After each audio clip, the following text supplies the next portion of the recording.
Hi, welcome to Broken Bushcraft. I'm Adam, and today we're going to talk about a get home bag.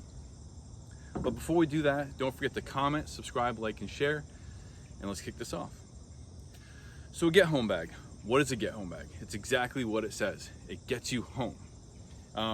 At home, you have your bug out bag, you have your kit, you have your supplies, you have your water. Everything you need is at home.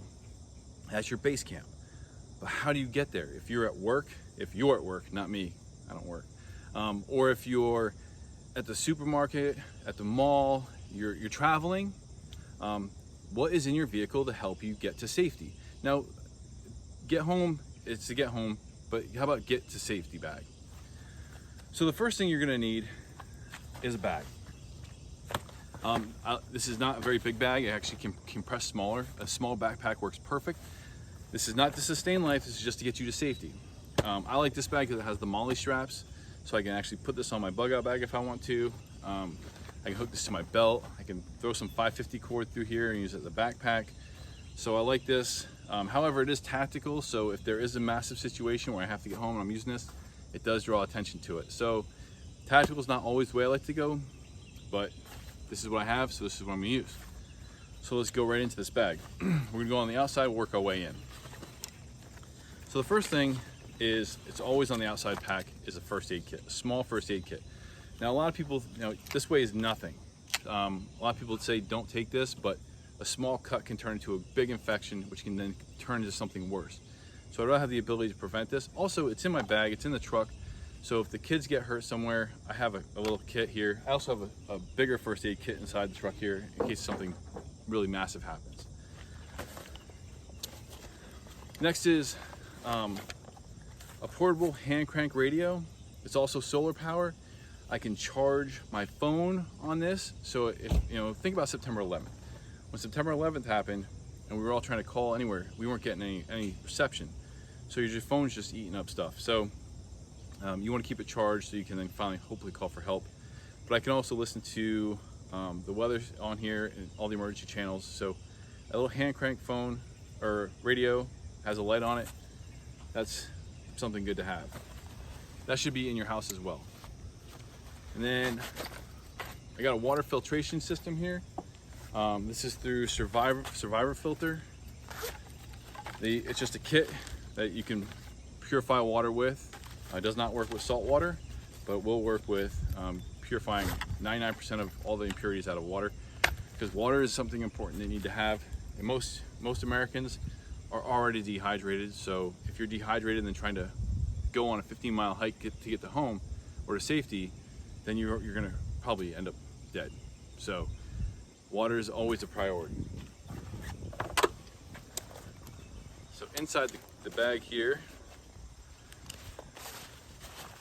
we have a rain jacket. Just being able to change your environment of yourself can be a huge thing.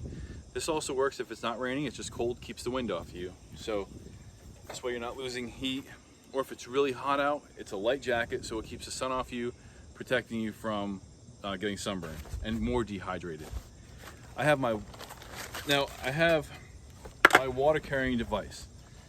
This is glass, but if you have something like this in your car, just something plastic, as long as you can put water into it and sterilize it, that's the key thing. I like to have this glass one. It's not the best, but I can boil in this, and it's pretty tough and rugged. So glass is just a way to go if you want to do that. Also, because this is glass and it has this cap right here, if I do have salt water and I boil it in here, I can set a hose onto here, one of the hoses from my water sterilizer, and distill the water, and therefore I can make salt water into drinkable water. And we'll cover that in the future.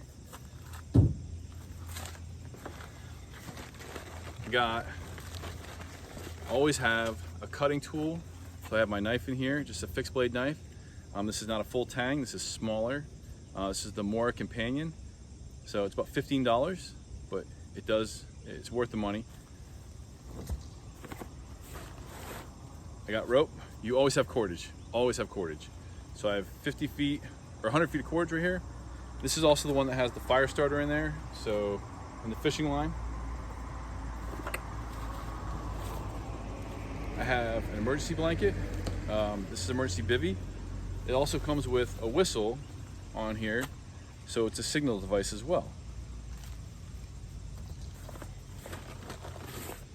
This is a poncho, so I can make, not poncho, I'm sorry, a shelter, tarp, so I can make a shelter with this. I can make a tent. You know, you can make them all different shapes and sizes. This is about 8 feet by 8 feet, so I can at least get myself underneath it, get myself out of the elements. More cordage. This is bank line. That actually works really good as a fire starter as well. Compass. Now, a compass is, if you do not know how to use a compass, then we're going to go over compasses. But using a compass, knowing how to get home, knowing how to navigate is a really big deal. Flashlight, headlamp. Headlamps are the best way to go, so this way I can have hands free. If I'm doing something at night, I can have the light on. And then we'll go into another reason that headlamps are good. I got some small snacks. These are just high in protein, high in calories, so I can like eat one of these and get myself through. Like I said, it's not sustaining my life, it's just getting me to safety. So I have just a couple small snacks. You can do protein bars, whatever you like. I mean, even protein shake would work too. A multi-tool. You guys know how I love my multi-tools. I have my scale tool right here, but I have Leatherman here. And then a lighter. This is always a lighter. And a fire starter. So I have my redundancies. Along with a compass, you should also have a map. One of those hand atlases you have. As I was looking in my truck, I realized I put it in the car, my wife's car, because we just traveled with that not so long ago. So it's kind of ding on me, but also reminds me to put one in the other vehicle as well. So having a map and know how to read it. Not a topographical map, but just one of those simple fold-out state maps that you can get anywhere. But do not rely on your GPS. The reason for that is if a mass casualty issue or a terrorist type deal, the satellites may be down, so you can't rely on your phone, you can't rely on technology, you have to go to old school. And that's not, a lot of people have forgotten how to go old school. So using a map and knowing how to get home. Also having some sort of protection, be it pepper spray, firearm, something to protect you in case somebody's trying to take your stuff or trying to hurt you. But that goes with people or wildlife, so you can protect yourself. And make sure that if you do carry something, that you are legally able to have it. So that's a get home bag. That's all. You can add to it, take away from it. You can put hygiene stuff in there. You can put cash in there. You can put, you don't want to make it too cumbersome, but you can add to it. You could take away from it. Just think about what you need to get from where you are to home, because home is where it's safe, or to get somewhere where it's safe. So, hope you enjoyed that, and I'll see you in the woods.